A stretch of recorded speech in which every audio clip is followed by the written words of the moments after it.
Black SUVs roared up my gravel driveway, like a task force on a mission, their tinted windows glinting in the morning sun. My heart skipped a beat. Men in crisp suits spilled out, earpieces and black jackets screaming authority. For a fleeting moment, I thought I'd slipped back into my old life. Decades of drug raids, espionage, and high-stakes ops. But no, that was over. This was my quiet retirement. Yet here I stood, facing federal agents, all thanks to a 60-year-old HOA tyrant named Dolores Tatum. And there she was, smug as a fox in a henhouse, watching from her porch. It started 2 months back when I moved to this sleepy ranching community, craving peace after a career as a senior FBI agent. I'd chased cartel kingpins, busted arms rings, and cracked major fraud cases nationwide. A ranch seemed the perfect escape. I didn't know Dolores would make those crooks look tame. Short, wiry, with hair pulled so tight it could snap, she ruled the HOA like a dictator. Our first meeting came fast. She showed up uninvited, clipboard in one hand, tape measure in the other, as I unpacked. She lectured me on mailbox height, driveway angles, and flagpole rules.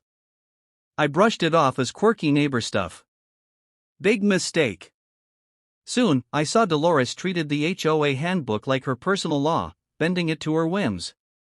She fined me for a trash can out 5 minutes late, called my grill an illegal structure, and griped that my sage green mailbox was off-palette.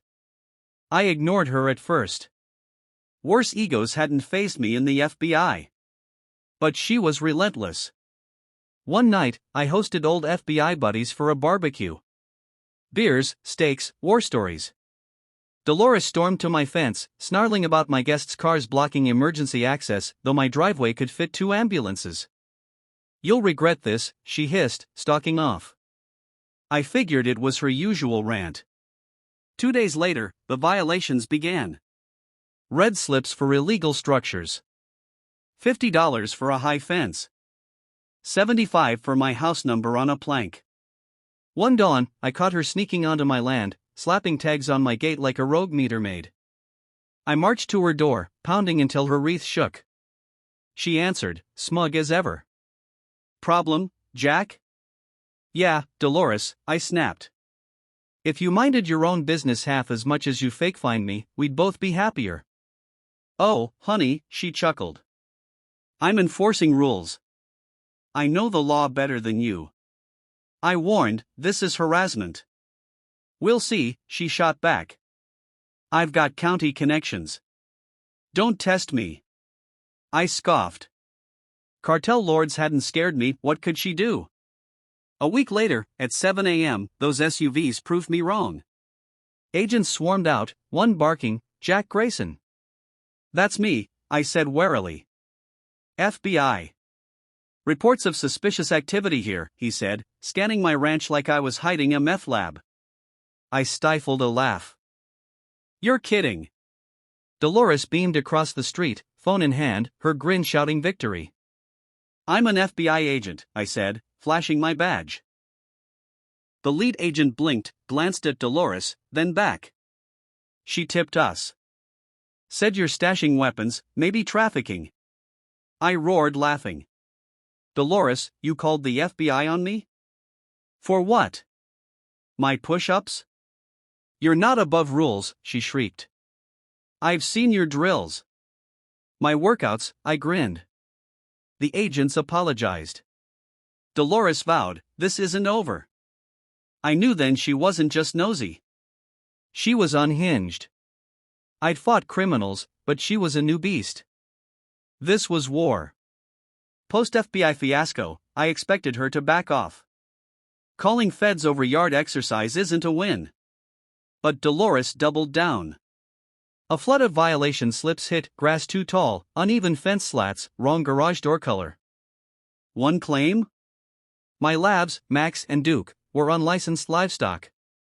Dangerous. It'd be funny if it weren't personal. I confronted her again, waving the papers. "This is absurd. Finding me for dogs?" Section 12B. Schick C. Pets need HOA registration. Yours don't. No guard dogs allowed. They're labs.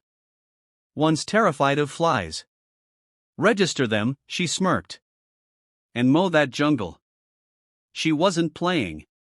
She was warring. I started documenting. FBI instincts kicked in. Evidence beats manipulators. I recorded her, snapped pics of her tagging my fence, set up a camera. Within 48 hours, it caught her at night with red tape and clipboard. She wasn't solo. Rumors pointed to Victor Hensley, a slick HOA board guy known for rule twisting. Digging revealed he jacked up fees, threatened foreclosures with fake violations. Dolores was his muscle. I warned the board, but Victor's sway held. At the next meeting, they pushed safety ordinances, calling my ranch a hazard for wildlife. Boars from nearby woods, lured by exposed trash, locked in my garage. They were cunning, not just petty. I went proactive, tapping FBI contacts in financial crimes. They found Victor skimming HOA funds, thousands for upgrades that never happened. Dolores got consulting cash. Fraud, not just graft. Before I acted, she hit again, filing a county complaint, claiming my ranch broke zoning laws.